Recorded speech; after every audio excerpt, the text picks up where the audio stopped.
such a pleasure to have you here and to welcome you to our conference. You have been here before. You are the first one to be here for the second time, and that's for a reason. When you were here in 2017, you started your presentation by asking a question. You asked the question, how do we grasp the world? So that's typical Nora. To make it big, and at the same time going into details to help us understand that the way we grasp also makes the possibilities that comes out of the ways we grasp the world. So now you're here again, and when we are going to present you, what kind of presentation do you want? Because in a way, it's all the qualities you have and all the competences and so on. But you are not fond of putting things apart, so why not call you a trans-contextualizer? So welcome to Nora, and we are looking forward to listen to you.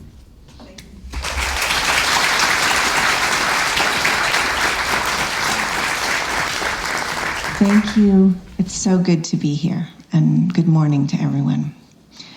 So I'm going to be using some new words today, but don't worry, because they're words that most people who speak English don't know either. So it's all good. I'd like to take you on a little bit of a journey. I'd like to start by having a moment to look at your hand and think about if you had grown up, if you were a child 15,000 years ago, what would you be doing with that hand? What would your hands do? What would your feet look like? What shoes would you have? If you were a child 10,000 years ago in Central Asia, what would your hand be doing in the day? What would you touch? What would you make? What would you hold in that hand? If you were a child that grew up in the Pacific Northwest of what we call now North America, 5,000 years ago, what would you need to know how to do with your hand? How would you make things? What tools would you use? What animals would you touch? How would you use your hand in gesture of speech? And I'm inviting you to explore this and to bring it into your body, because it's very, very easy to think that the world that we live in and the way that we live in the world is simply how it is. It is not how it is. And so much of our inability to actually loosen and make change, to learn to do things differently, comes in immediately with this idea of, but this is how it is. This is not how it is. This is one version of how it could be. So I want to just start there, because before we tell our children, this is the system you have to fit into because this is how it is, let's take a moment to hold that lightly. What world are we inviting our children into? Last night, I got a call from my daughter who's living in California, studying psychology, don't you know? And For one reason or another, she asked me what time of day was I born. And so I wrote her and I told her what time of day she was born. And in that question came this wash of memory of the moment when she was born, and I held her in my hand, in my arms, and she sat there, she was on the pillow, and I remembered that night that I stayed up all night long looking at this incredible little being. And I promised her everything. I will travel with you. I will show you great food. We will walk together and sing together. And I will dance with you, and we will go to the great forests and we'll swim in the cool waters, and I'll show you this beautiful world. And I promised her this. Let's start with that as an image, that moment of what world I wanted to give this beautiful little being. And she looked up at me with these big eyes. And that baby could have been born 5,000 years ago. Could have been born in Sweden or Denmark or Central Asia or the Pacific Northwest. It could have been born into any number of contextual processes and trans-contextual processes. How is this being going to shape and be shaped in their world? Right? If you're a tree in a forest, some trees in the forest stand straight and tall. And other trees in the same forest, the same kind of tree even, might be crooked and bent and reaching. And we might look at that crooked tree and think, how do we fix that crooked tree? That crooked tree needs to stand straight and tall so it can thrive. And in asking that question, something got obscured. A lot of information got lost. Because the question is, how is this crooked tree learning to be in its world? What are the ways in which it's reaching this way and reaching that way? Show us how it's making sense of being in its world. You know, the sun's coming from over here, and there's trees over there that cast shadows, and there's animals that come this way, and the hillside moves like that. So of course the tree is reaching like this for the light. There's nothing wrong with that. But if you have the idea that the tree should look like this, then we're in a question of how do we fix it? This question of fixing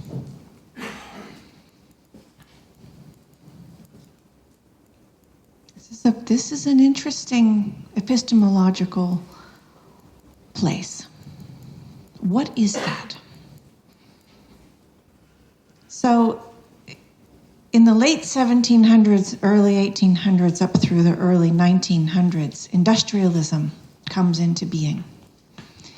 And with industrialism, we get this idea that there are parts that function in wholes, with a W, wholes, not with an H, and that those pieces must be the right shape and size to function, to fit into the machine to make it go. If they don't fit, we have to fix them. Okay? In the late 1800s, we start to get the beginnings of what would be called eugenics by about 1905, 1906. And eugenics comes out of biometrics. Biometrics became the way of measuring and controlling the way that we could understand that which is normal, so that we could also define that which was abnormal and fix it or eliminate it. Okay, this is long before the Nazis, long before any of this. Long before, 30 years. But I want to point to that because there's something there. There's a ghost that lives in us. A ghost that sneaks out and says, this is how we have to fix it. This is how we have to measure it. Without remembering where that came from. The violence that process came from, because it was not about life. It was about efficiency, optimization, standardization. And those ideas are industrial ideas that have to do with how you make machines work. But they're not how you make life work. A forest works very differently. A meadow works very differently. A family is very different. Where is the family? Is the family in the children? Is the family in the parents? Is the family in the grandparents? Is the family in the culture? Is the family in the language? Is the family in the geography? Is it in the economics, the education levels? Is it in the profession? Is it in the era you're born in? Where's the family? Because you can have 2 parents and 2 kids in a household. That doesn't tell you very much, does it?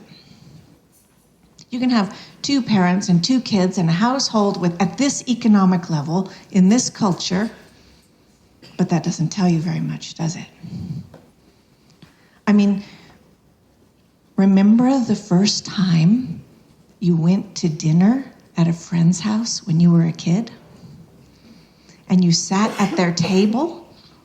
And maybe they even had the same food that you sometimes have at your house, but sitting at their table was totally different than sitting at your table.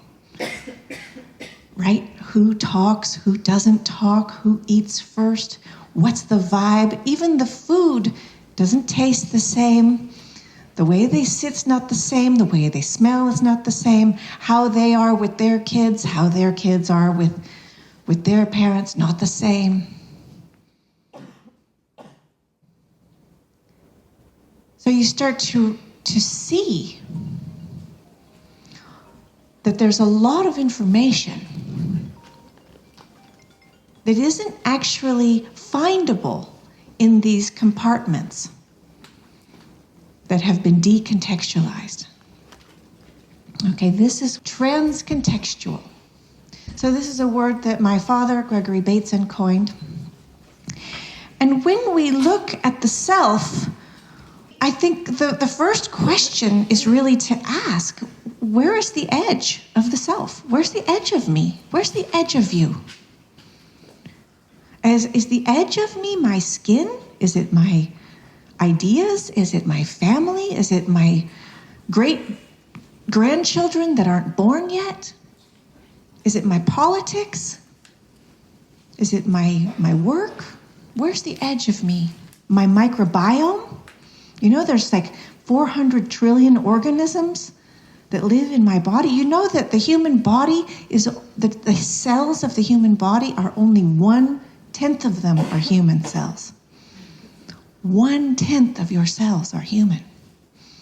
Where's the edge of you?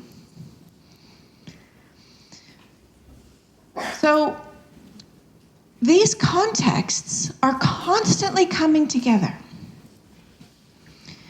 And sometimes I'm standing here and I'm in my professional self. And that may be the featured context of the moment. But it isn't as though I could somehow go in my body and surgically remove the part of me that's a mom, and the part of me that's a filmmaker, and the part of me that's a daughter, and the part of me that is a Californian here in Scandinavia. So ultimately, all of these contexts are mixing, merging, coming together. I'm never not a mom. I'm never not a daughter. I'm never not my 400 trillion organisms. They are shaping my crooked tree, always. This word, trans-contextual, has been a big opening for me. And I remember, I don't know, whatever it was, maybe 15 years ago, there was a lot of popular use of the word interdisciplinary, transdisciplinary, and I kept feeling somehow limited by that.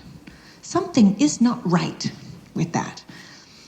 And feeling that limitation was that life doesn't take place actually in disciplines. Life takes place in contexts. So moving to different kinds of contexts and looking at how those multiple contexts inform each other opened up for me a world that had movement in it. Okay, this is an important piece of what I want to share with you today. We started off talking about stuckness. And the opposite of stuckness is movement. So bringing that movement back in, right? Looking at what did your hands do 5,000 years ago? I'm offering you movement. Let there be movement in these ideas. Trans-contextual is this idea that there are multiple contexts that are simultaneously informing every moment of every organism, every living system. Families, but also individuals. Societies, cultures. That's good, you got that, right? We got trans-contextual. Okay, now, you can describe anything trans-contextually. So this bowl of soup, this is nutrition, right? This is history. This is culture. This is grandmothers passing down recipes. This is family. This is economy. People selling the goods to make the soup, right? To go to the soup shop. This is agriculture. This is science. This is technology. This is art. This is medicine. It's just a bowl of soup. Okay, so one of the things I would like to invite you to do when you leave here today is just to notice that whenever you are telling a story from your personal life, a story that is of you, whenever you're telling a story, that story is completely trans-contextual. It's holding all these contexts that we live within. That story holds your complexity and the complexity you live within. Isn't it fascinating that when I tell you the story of the moment my daughter was born, it's all there. That's a cultural story. That's an economics story. What am I going to promise my child? That's an education story. That's a family story. That's a history story. That's a technological story. All of these contexts are in that story. And yet somehow, when it comes to making description, we get in the idea that we have to separate these things. However, we live in an ongoing, swirling integration of them. That's where we live. But when we go to talk about or research or try to create actions, we very often separate them. And in that separation, there is what we call reductionism. And reductionism can be good. Okay, I would not be here if it weren't for reductionism, neither would any of you. It's how we build things, it's how we learn things. But for so long, we've pulled things out of context to study them and not put them back. So we have an idea of information that is constantly decontextualized. What happens if you put it back? But when you put things back in their contextual processes, they're not still, they're not alone, they're changing, they shift from perspective to perspective. If you ask my kids who I am, they'll tell you one thing. If you ask my mother or my high school friends or Søren, you'll hear different versions. So who am I? Where's the edge of me? And I'd like for you to, before we start to think about how we can take these ideas and these practices and implement them in schools and on children and in our lives, think about them in terms of yourself. Who are you? What does it feel like when someone makes an assessment of you that is inadequate? It hurts. And you want to fight. That's not who I am. I'm more than that. I'm this other thing. But sometimes we do it to ourselves. And someone says, who are you? And you say, oh, well, my name's Nora and I'm an author from California. What? That's not real. I mean, it's not a lie, but it's not who I am. And when you ask a child, what do you want to be when you grow up? That's an interesting thing, because somehow, no matter how little they are, they've already worked out that to be who you are is to say what your job will be. Somehow they already know that. It's not like anyone told them that explicitly. This is implicit information. They say, I want to be an influencer, I want to be a rock star, or I want to be a nurse, or I want to be a president. They don't say, I want to be an idea or a flower. So there's a lot of information that is held in this implicit metacommunication world. If you were born 5,000 years ago, there would be different information there. It's not how it is. Trans-contextual, so you feel good about that word, right? Okay. So in this image, there's this painting, and in this painting, there are these blotches of paint, right? Now you, as a living organism, what you are doing is you are combining those blotches of paint in your perception. Okay, so somehow that pink blotch and that blue blotch and her black hair and the shape of her nose and the red blotch that is her mouth becomes a woman. Becomes a woman with a little bit of humor and melancholy. There's a whole lot of things that you are combining in that process to perceive that. And you will combine it differently than I will. Now this artist, Ursus Guerrilli, did this cool project called Tidying Up Art. And he took these famous art pieces and he fixed them up for us so that we could understand them. And he said, well, that's cool, but whatever, that's a big mess. It's not clear how to understand that. So let's take all the black strokes and put them here. We'll take all the red strokes, all the yellow, all the pink, all the blues. Now, I'd like to just invite you to see how much description we're actually doing that is resembling this. What are the grades of this child? How is their academic life? What's the family life like? What's the economic life? What's their technological behavior look like? What is their legal standing? And that these different contexts, you can label all the different contexts and think, yeah, now we're doing trans-contextual description. There's all the contexts.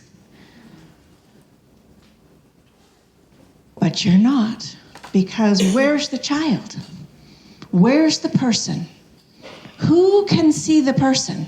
Who can see the child? The legal system can only perceive in terms of what's legal or not legal. The counselor can only really perceive in terms of what's diagnosable and what's not diagnosable. What's the behavior? The teacher can really only discuss the child in terms of classroom behavior and grades. Who saw the child?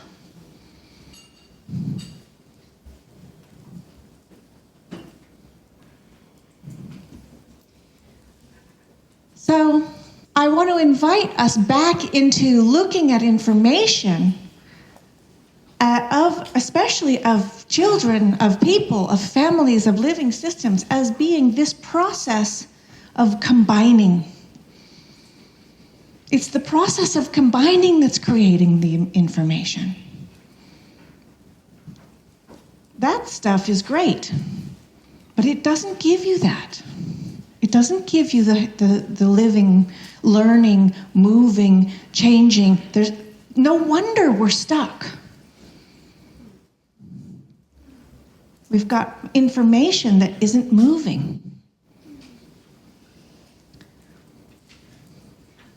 So we live in an interesting time, and some people refer to the multiple contextual crises of this era as a polycrisis. Some people refer to it as a metacrisis. I prefer polycrisis, but we won't get into that discussion today. And this is what happens when, for a century and a half, we have decontextualized our perception of the world. And education is separated from politics, is separated from economics, is separated from family, is separated from ecology or the environment. And now we have crises looming, and we have environmental crises. We have got crises in the education system. We've got crises in the health systems. Right? We've got situations where the corporations that are making the medicines are actually not trustworthy. Looking at what's happened with the opioid crisis and somehow health became big business. We've got crises brewing in technology as AI comes roaring in, and it's seemingly unstoppable. We've got energy crises that are attached to economic and political crises. We've got all of these different crises that are coming in. And the first thing we want to do is actually do what I just did and separate them. I'm going to label them like those, I'll do them in the color tones, right? We've got an ecological crisis, an economy crisis, a culture crisis, a political crisis, education crisis, health crisis.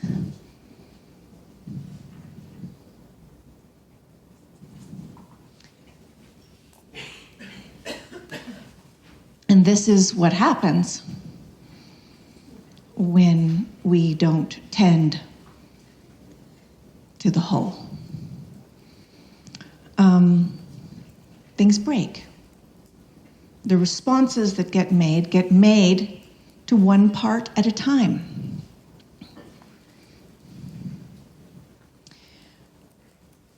And then those responses create more problems. Right? So if you say, okay, we have to address the climate change problem, so clearly we have to stop producing carbon, okay, but that sends the economy into complete failure. And if you send the economy into failure, then you're going to not have health systems and people aren't going to support themselves, and then you're going to have food crisis, right? So you can't just stop the carbon. And if you think, okay, well, what we have is an economic crisis and the wealth gap is getting too big, so what we have to do is stop poverty, whatever that means.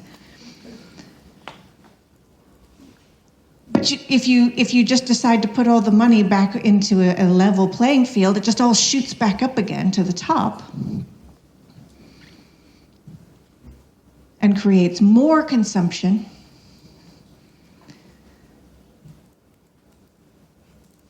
So every time we try to pick at one piece of this polycrisis, we end up actually creating problems in other contexts, is my point, you see?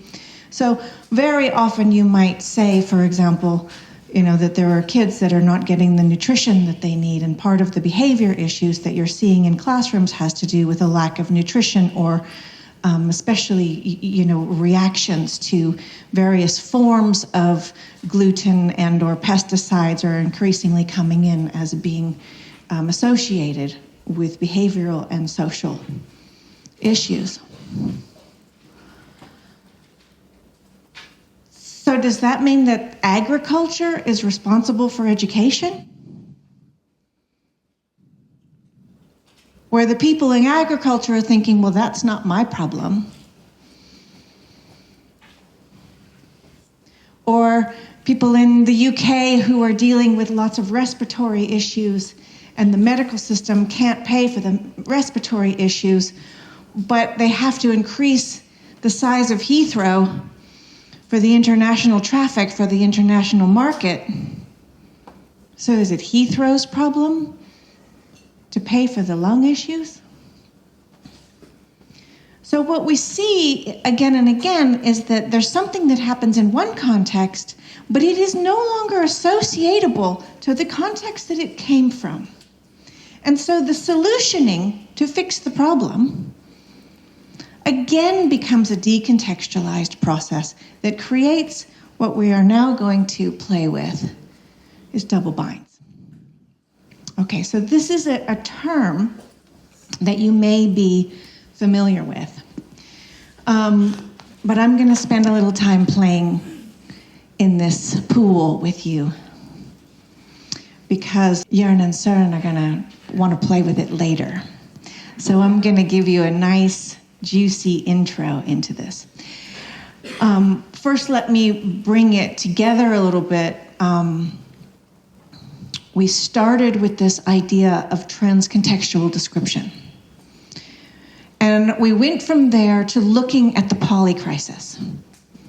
All right, one of the things that's happening right now, I think, is that the language of the polycrisis is very abstract and global, and it has, it rings of news media, it rings of whatever, social media memes, of graphs. It's over there somewhere. But meanwhile, we have individuals who are in the repercussions of these combined crises, and their economy is not going well, their family is overstressed, their home is producing chemicals that are affecting them, their food, right?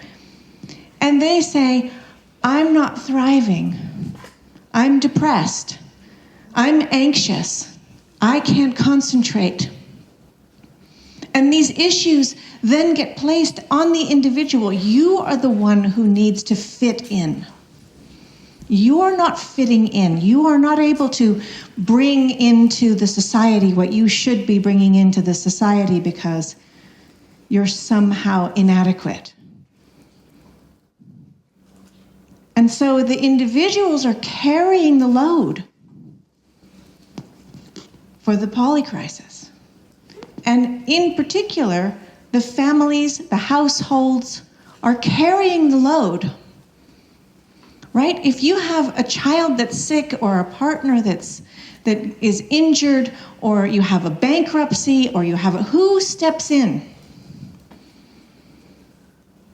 You have to take care of each other. The family has to be there.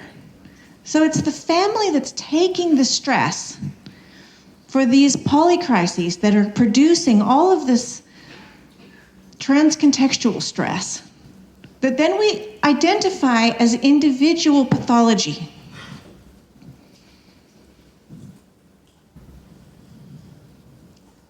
And we say, we need to fix you so that you can get back in that system that's breaking you. That's a double bind, my friend. right there. So this is the big double bind. So let me give you just a little definition of double bind, and then I'll give you some examples, and then we'll bring it back, okay? So the definition of a double bind is that you have a problem, a bind, in one context, and you can't actually solve it in that context because it's caught in another context. And so you can't solve it in that context because it's caught in these other contexts. And the experience, which is probably the most important part of a double bind, the experience is that you cannot succeed, you cannot win, you cannot come out of a double bind being loved, being credible. You can't come out okay. And you can't talk about it. So this is sort of the criteria of a double bind. Now, for a long time, double binds were spoken of just only in terms of schizophrenia and in terms of the human experience. But I just want to say for the record, that was never how my father wanted that idea to come out. But the world was fascinated with schizophrenia in that moment. And so that's how the paper came out. However, he always held that the double bind was an evolutionary principle. An evolutionary principle. So that every organism, at some point, right, every organism is in relationship to all these other organisms, and all those organisms are always changing a little bit. And so one day, the moment comes when that organism cannot do what it used to do to survive. If it does what it knows how to do, it dies. But it doesn't know how to do anything else. It's an evolutionary jump.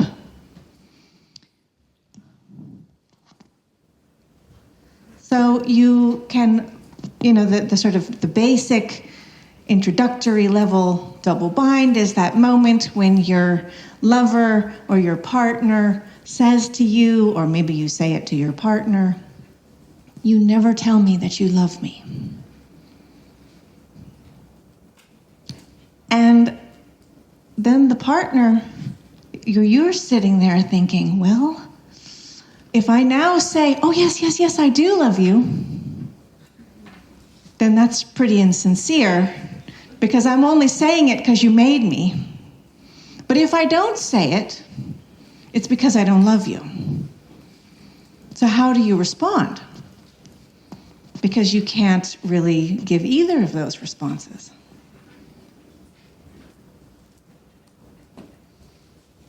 The original double bind example was the example of the child who, growing up in this era of the 50s when this was coming out, although it's not so different now, the mother says to the child, "Don't be so needy.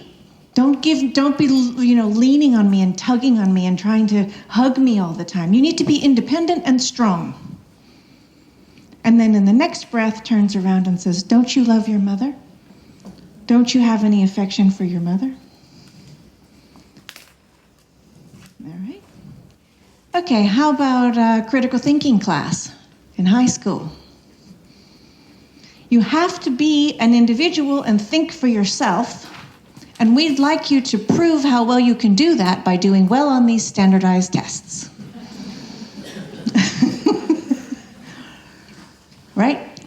You need to be independent and speak up. Be brave. Keep your mouth shut and sit quietly. Be polite. You have to know when to make trouble and when not to make trouble. What's the right kind of trouble to make and the wrong kind of trouble to make? My son, Trevor, you got to be careful what you teach your kids. So in our household, when I was growing up, and I was telling these guys this last night, you know how when you go on road trips and you go looking for things like, I see something that starts with the letter T, and I see something that starts with the letter Z, and right, I see a pink car or a blue one. Well, in our road trips, we had, I see a double bind. And so, of course, when I had kids, I repeated that because there's a strange thing about having children, which is that you repeat it's so strange. So I taught my kids pretty early about double binds. And you don't know, like how well are they getting it? So one day Trevor comes home from school, and I think he was in 5th grade, and he comes bounding in the door after school, and he says, "Mom, my teacher double-binded me today."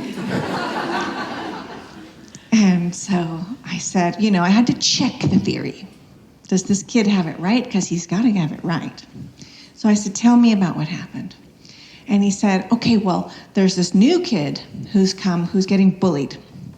And the teachers have worked out that Trevor, being a friendly, funny guy, if they could get the kid to be friends with Trevor, that the other boys would accept him, and it would stop the bullying. So they decide that they're going to put Trevor and this little kid together, and so they did. And Trevor's not stupid; he understood exactly what was going on, and so he's in class and he's talking to the kid and he's trying to bring him in, and Trevor gets in trouble for talking in class. And Trevor's like, oh my gosh, what am I going to do now? Because if I stop talking to this kid, the kid's going to get beaten up in the hall.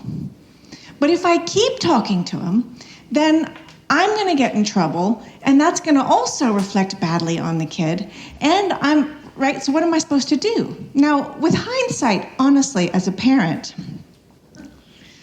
I can't say that I feel so good about what those teachers did, because had Trevor not been Trevor, the burden of knowing that child's bullying was his responsibility was a bit much for an 11-year-old. Right? That was a bit much. But Trevor, being Trevor, was like, ho, this is a double bind. My mom is going to be so proud. So Trevor knew that he couldn't say, this is a double bind, to his teacher. So he was right. He was double-binded. So I asked him, what did you do, Trevor? And he said, obviously, I double-binded him back. Like I said, be careful what you teach your children. So what he did was he raised his hand in class and he asked the teacher, are you sure? And then the double bind went to the teacher, because if the teacher was sure, then it was the teacher's responsibility that the kid would get beaten up in the hall. I think what happened at that point is that they broke into groups and had little other sessions. Okay, so those are a couple of versions of double bind. So far, we've been holding them in ways that are pretty light, okay? But I don't want you for 1 second to think that the double bind is something light. It is, however, maybe one of the most important patternings of relationship to become familiar with. And little kids can become familiar with it. I hope you're hearing that. To be able to recognize when you're in a double bind doesn't get you out of it, but it keeps it from tearing you in half. Right? So Trevor's ability to notice, oh, this is a double bind, is what saved him from the pain. Now, one of the problems of the double bind is that you are often so caught in the extreme drama of the situation that it becomes very difficult to see beyond it. Right? It's a problem, as I said, that's generated in more than one context. And in this context, if I don't go to work, I can't pay the rent. I can't feed my children. if I do go to work, I'm away from my children, and I can't be with them as they're growing up, and I'm unable to give care to myself and the people around me who need that care. That's a painful situation. I have a friend who recently used this expression. He said, "I've taken a leave of absence to take care of my mother as she's dying." I want you to just listen to that sentence. We live in a world in which, in order to give the care that is needed, you have to get out of the system of our way of making a living. So the way you make a living is in some sort of contradiction to the way you create life.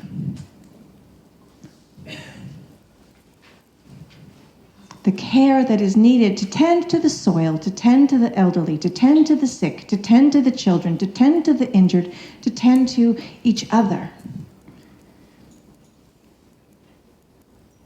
To tend to the meals, to tend to your health, to tend to your children's health.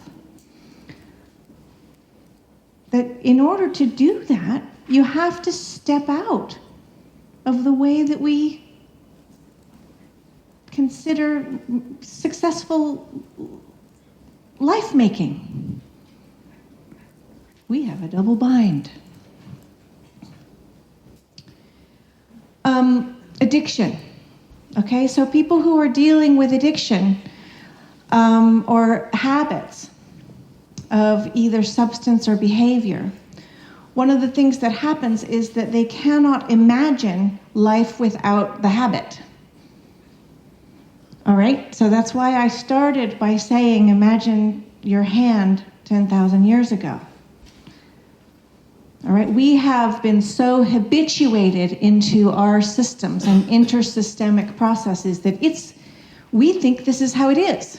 And for me to say we have to change our systemic process, I mean, I might just as well be saying to you, you need to grow gills so you can live underwater next month.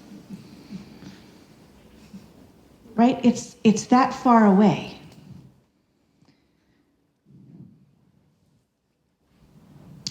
So the double bind, like I said before, the double bind is a situation where you get a trans-contextual problem. And we have them everywhere. We have them every day. We have them politically, we have them in our education system, we have them in our homes, we have them with our parents, we have them with our children, we have them with ourselves. How do you begin to deal with this? Because remember when I started, I said, this was never meant to be about pathology, this is about evolution. Evolution is about learning.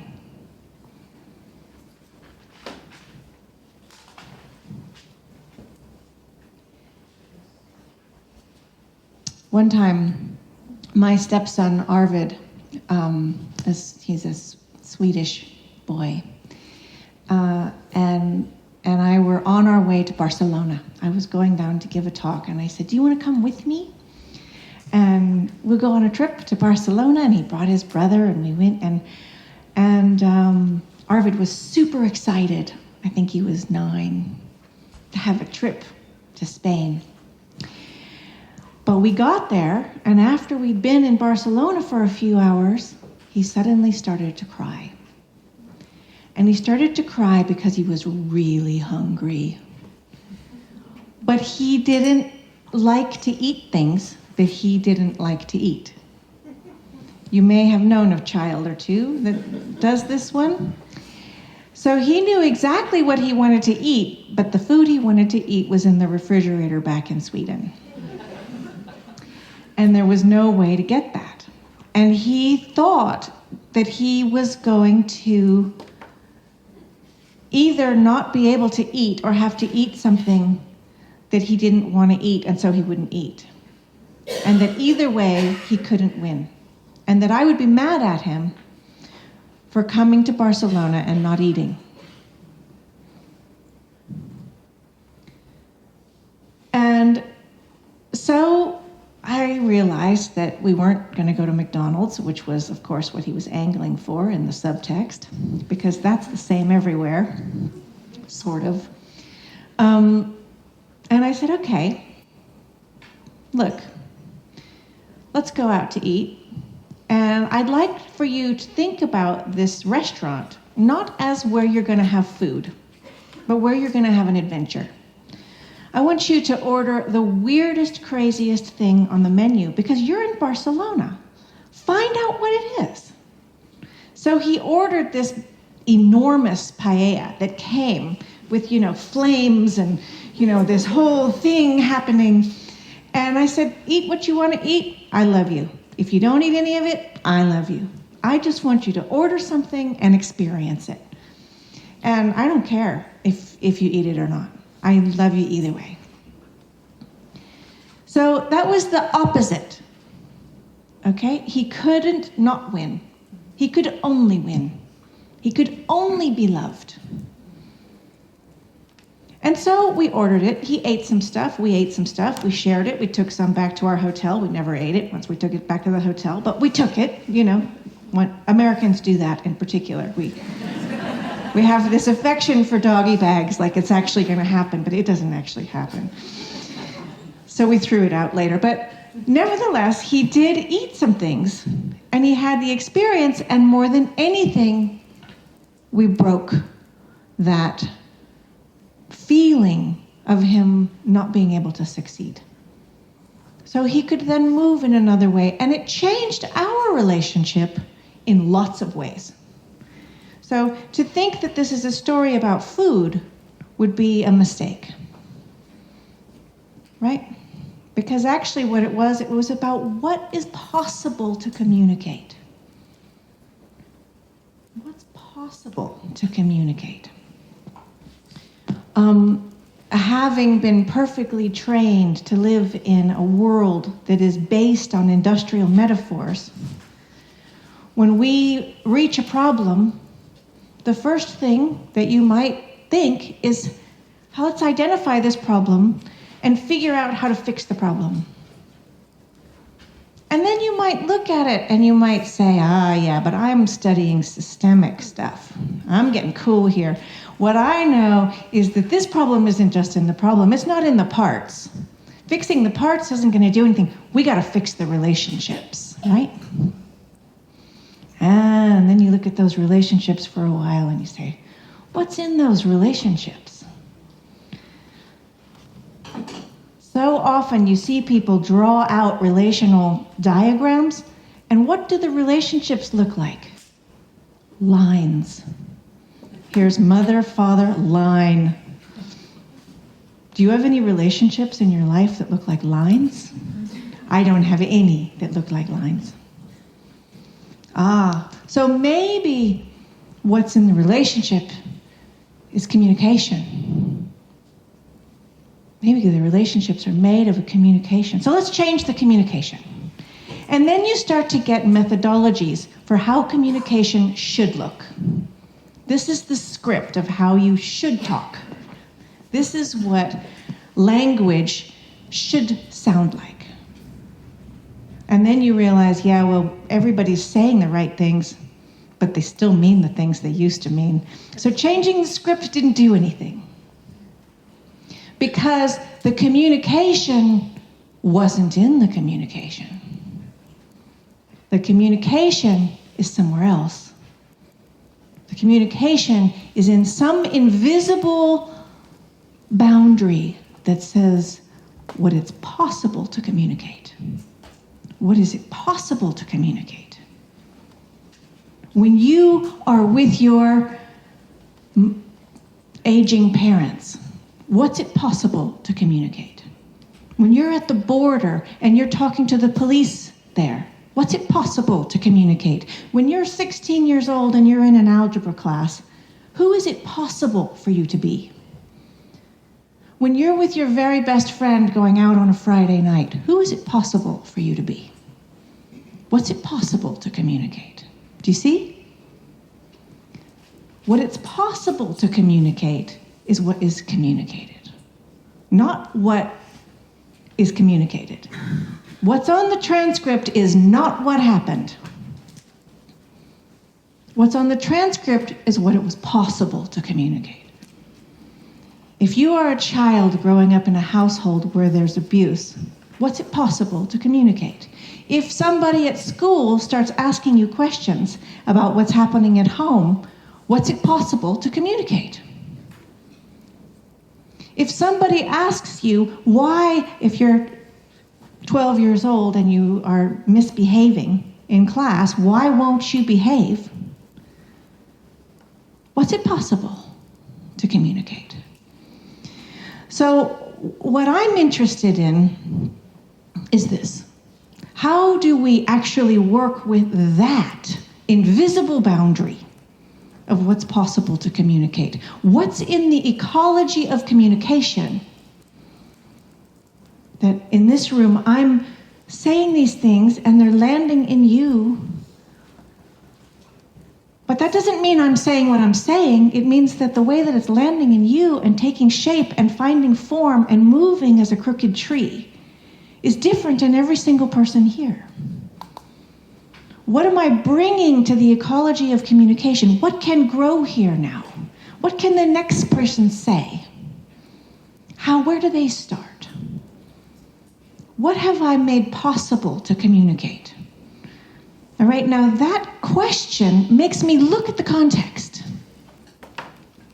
So I could say, I have freedom of speech. I can say what I want. Yeah, you can. But it's landing in a context.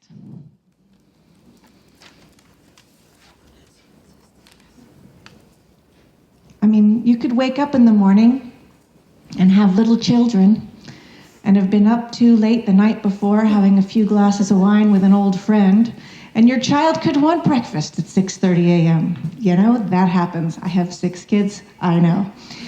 And you might look over and think, oh my God, why did I have kids? But you would never say that to your kid. Because you would spend the next several decades dealing with the pain of that sentence. Right?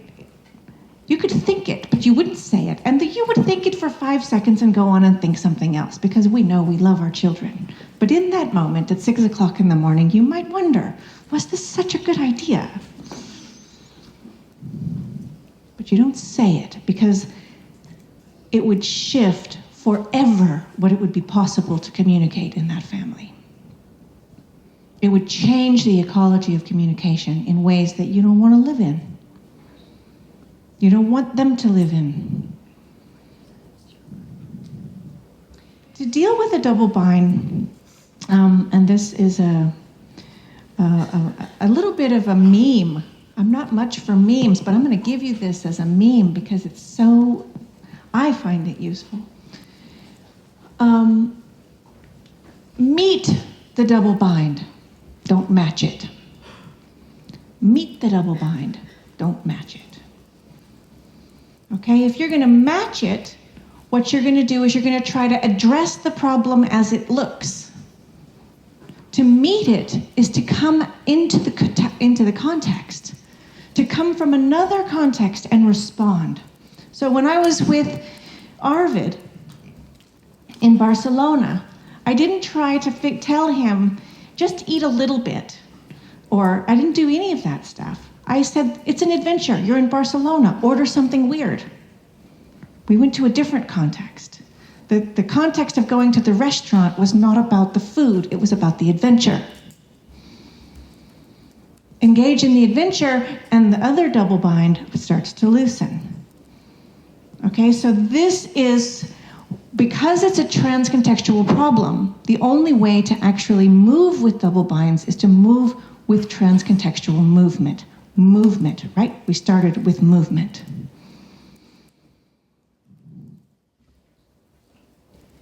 The problem is, this looks nothing like what you think it's going to look like. If you come from another context, the response that you make looks nothing like the problem. So it doesn't measure, it doesn't match.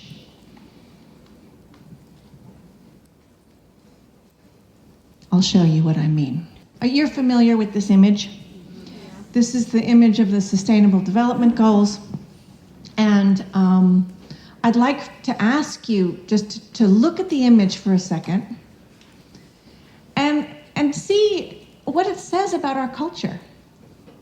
What kind of a culture likes that kind of communication? What's it possible to communicate? What's it possible to communicate? Okay, so we live in a culture that likes boxes, that likes separation, that likes things to be identified as separate from other things. And so our solutioning process is attached to each of these boxes. And we have huge committees, billions of euros, toward each of these problems and their solving in a linear, separated way. I think increasingly people are, grouping together 2 or 3 of them. My father once said, the major problems in the world are the difference between how nature works and how people think. So, now I'd like to invite you to look at this picture. And I invite you to notice that every single one of these 17 development goals is present in that image. In order to have sustainable life, we as mammals must be able to feed our children. That's what mammals do, to continue. Continuing requires being able to feed the babies. All right, to feed the babies, we're going to need for the people who are making the food to be able to feed the babies, and for them, people who make the clothes to be able to feed their babies, and for their babies to be able to feed their babies. And that's going to mean that they're going to need to be healthy. They have to be healthy mothers to do that. They're going to need to have access to education, and we have to honor the mothers and all the genders that are possible in making the family that can feed the babies. And we've got to be able to have energy to feed the babies, and we've got to be able to take care of each other, and we have to have clean soil and clean oceans and clean air to grow food to feed the babies, to be able to feed the babies. There it is. That's the whole program right there. Do you see it? In this image, if this is what we are looking for, is the possibility of families, parents being able to take care of their children, being able to feed them good food, being able to take care of themselves so that the way that they can take care of each other, for them to be in community with the people around them, for them to have contact to their land, to their seasons, to their histories. What makes a good school? What do we actually need to teach the children for the future that they're going into? What does it mean to succeed in a world that's changing now so rapidly? How do we as parents do this with our kids?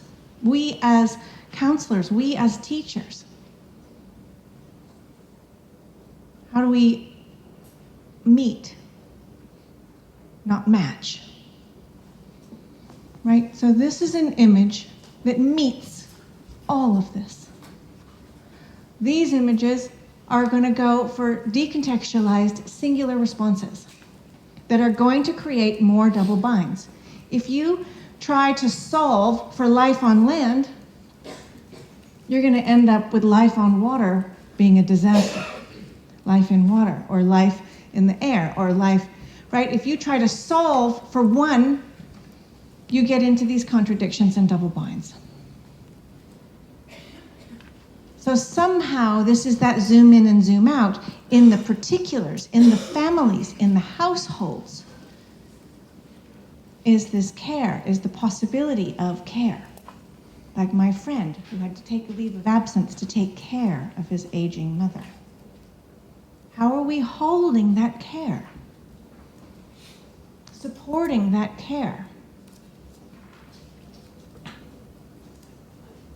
It's an interesting approach because it's so different. It's unrecognizable. If you go to the UN and you show that picture and you say, this is the project of the future, they're going to say, well, how do we measure it? What are the categories? But this makes sense. So this is the hello, this is the problem. Is that the work that needs to get done looks and feels so different than the system that's expecting the strategy, the solution, and the process. This has been true in my father's work. It was true in his father's work. I'm third generation standing here 150 years later saying pretty much exactly what my grandfather William said in 1905 to the eugenicists. He said, you can't control nature, you can't predetermine the outcome. Do the science and you will see that life moves in the way that life moves. Treasure your exceptions. Treasure your exceptions. Treasure the kids that don't fit in. They're showing us new ways of living, where our systems are in contradiction. They're showing us the ways in which the polycrisis is manifesting through us as individuals and families. They're the canaries in the coal mine. Do you have that metaphor? Yeah. Yeah. Okay. I'm almost done.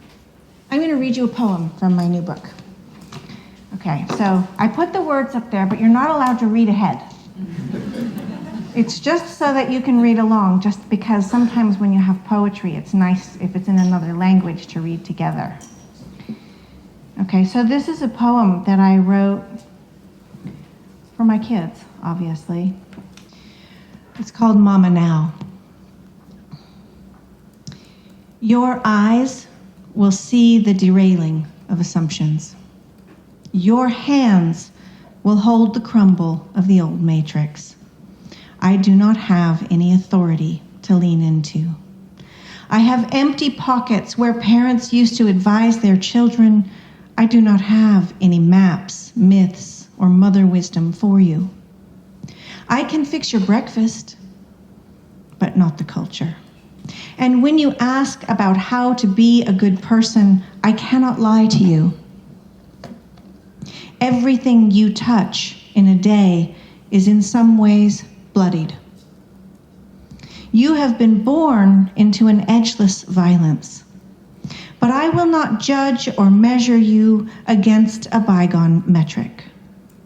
I'm here too.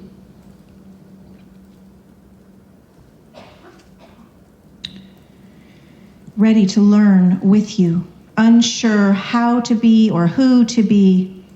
I can only see fragments of your worry, as the future is a horizon of confusion. I cannot protect you, and yet it is my only job. Aching as I witness from this side of the hourglass, other generations of parents knew the outlines: school, career, family, and retirement. But your life will be another shape entirely, forming in the fractures. When you say you need a goal, I offer you an expired ticket. Superficial memes roll off the tongue right into your bullshit detector. Success in the existing system is not going to do you much good. Your integrity is your rage, and I will nourish it. Your dignity is your curiosity, and I am tiny beside it. Your courage is your pain, and I will sing to it with you. We will riot together. We will notice the nuance of small graces in the day. We will wash the grit of loss for each other. I am your mama, and your future is the story of a storm. I am your cabin, your boots, your rucksack.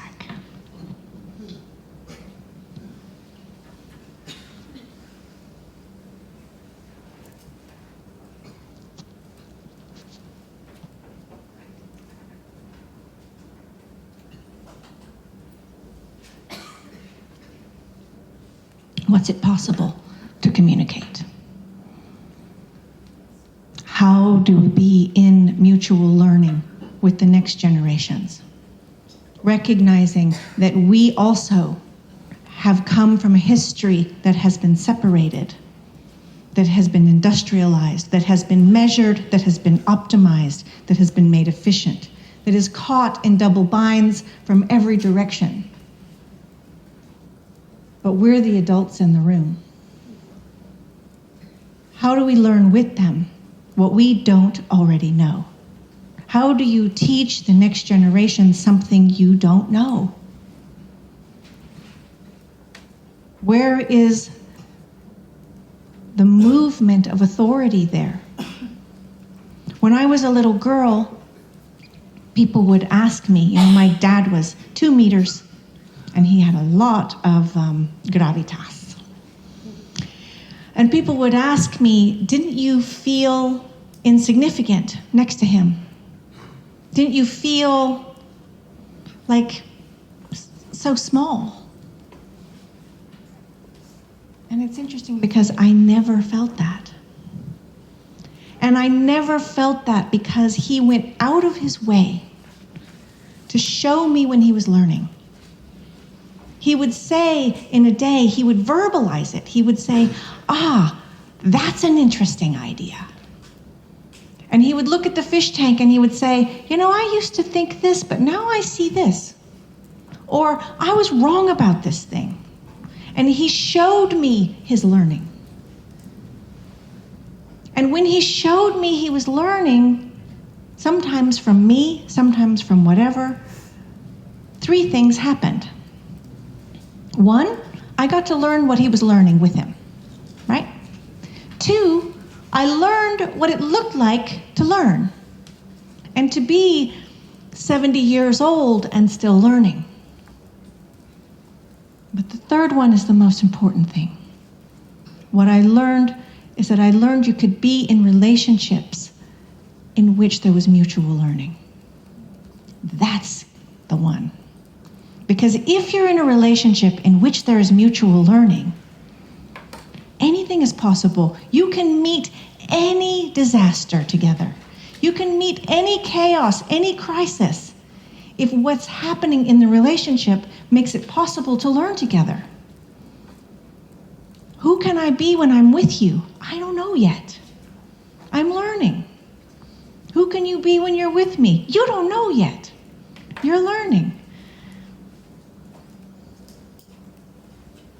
What's it possible to communicate?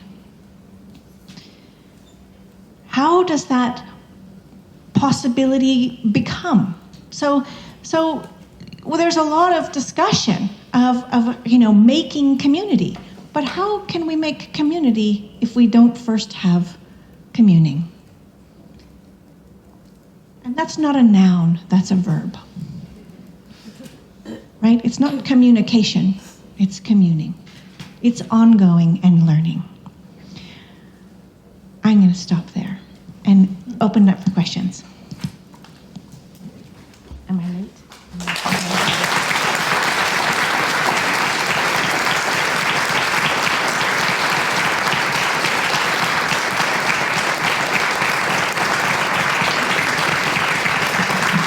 Thank you so much, Nora. If I should summarize all this in just one word, it would be wow. Now it's time for questions and remarks, comments, and so. This is not really a question, it's more a comment. Nora, it's such a pleasure to hear you talk, and it was very moving, and we just discussed over here how how deeply touching it is, the way you approach the world and your children and your work, and we're very moved by your poem too, so thank you very much. Pleasure to be here. It gives me a lot of hope to see all these faces here, interested in these questions. Thank you for talking about double-bind. I met double-bind last night, but I didn't know, I was not aware of it. In the bus on my way home, I was thinking, oh, this is painful, and a lot of other thoughts. And then when I came home, then I told my husband, I think I've learned something today. So my question is, is it easier for me to recognize double-bind when I feel a pain? Yes, sometimes. The pain is going to show you, or the frustration, or the feeling of being caught, trapped. I can't fix this. It's not a dilemma. Okay, in a dilemma you could be wrong, but in a double bind, you could lose credibility, you could lose relationship, right? And losing relationship is losing life. Not maybe your whole living body, but losing connection to life. Yeah. And being able to recognize a double bind is wonderful. It's a really good thing to know how to do. Like I said, it won't solve it for you, but it will keep it from tearing you in half. And that's something. Yeah. So generally you have to do a jump or come from another context. The response to double bind is never on either side of the bind. Like, never. Which is so hard in a culture that is completely committed to linear strategic change-making and solving. If the solution looks nothing like the problem. It's incoherent, but it's much more alive. Yeah. We had a talk last evening. Thank you for being together with us yesterday. I told you about a completely new case I was starting about an 11 years old boy who was told to be the least mentalizing boy they've ever had in that arrangement. And I met with him and his mother, and after 10 minutes he said, "Oh, this is boring."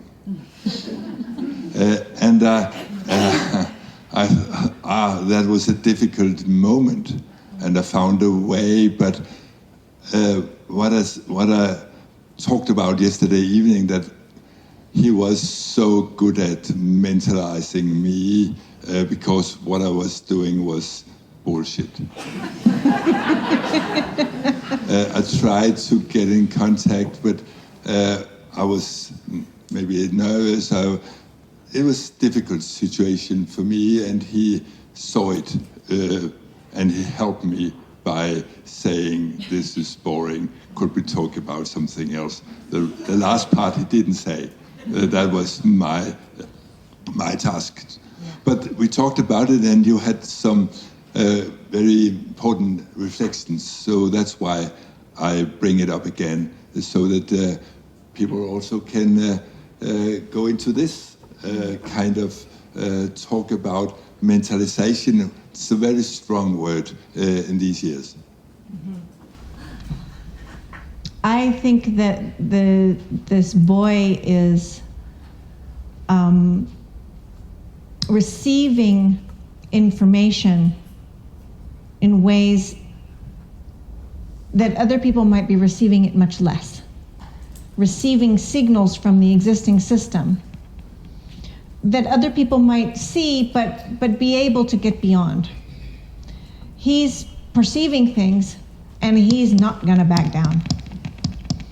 So the incredible honor of being able to actually find out what he's seeing. My dad worked with a lot of different fields. He worked in other cultures. He worked with other kinds of organisms, porpoises and octopuses. He worked with people who were dealing with addictions and severe people. He used to say people who had been identified as schizophrenics. Do you see the interesting language there? He liked to talk to kids. In every one of those cases, what he's getting is a peek outside of the isness, the patterns of communication and society that we've become so accustomed to that we don't question anymore and we can't see it anymore. So if you look from other cultures, if you look from other organisms, if you look through the perceptions of other people who aren't seeing it the way you're seeing it, you have a tiny opportunity to rip a little hole. Did you ever see that movie, The Truman Show? It's like you can rip a little hole in the screen you're in and peek out and see life from another direction. But it doesn't come along very often. So that's one thing that I would say, is that it's an incredible opportunity to hear from him what he sees. What really struck with me was what you talked about with the ecology of communication and the possibility of what we can communicate. And me and my colleague were just talking about the fact that we are always really curious as to how can we implement this in practice. So I think that's some of the questions that are raised with us. And in the risk of trying to have you deconstruct what you were saying, I was just curious if you could point to where do you see this mind shift? Where do you see that needed to be implemented in order for us to have this kind of paradigm shift in the way we see children, in the way we work with children, in the way we educate children, in the way we educate ourselves as adults working for and children? So I guess the first thing I want to say is that the question to start with needs to be an ecological question. All right, so that's why I offered you that that question of who can you be when you're with me? Who can I be when I'm with you? Because that is an ecology. All right, we have a whole lot of understanding of behavior and communication that's based on the self. What did I say? What did you say? Who are you? You should develop you and I should develop me. This is inherently unecological. We are creating each other. We are teaching each other how to be in the world. We are shaping each other. So the first question is, how are you making it possible for people to be in relationship with you? If you start asking that question and start perceiving in that way, it's a shift that will shift the communication. You don't then have to shift the communication. The perception shifts it. The question itself shifts it. So but that's how ecologies work, which is really different than we have to open up the hood and fix the parts of the car. Right? So I think even if you just take what I said today to your own self, in your own families, in your own household, in your own friend group, and pay attention. How am I allowing this person to be in relationship with me? Who can they be? Are they funny when they're with me? Are they serious? Do I bring out thoughtfulness in them? Are they angry when they're with me? Like, who are they? And who am I when I'm with them? Am I funny? Am I curious? Am I closed down? Am I careful? And there's not one thing that's better than another. You need to have lots of different relationships that have lots of different shapes and forms. But pay attention. Yeah. Oh, there's so many questions. I would like to ask you if you could imagine a health system, a school system without measuring children. That would be nice to hear something about. You said in your presentation that stuckness occurs when information is not moving. You have given us so much information that has moved all of us. Thank you very much.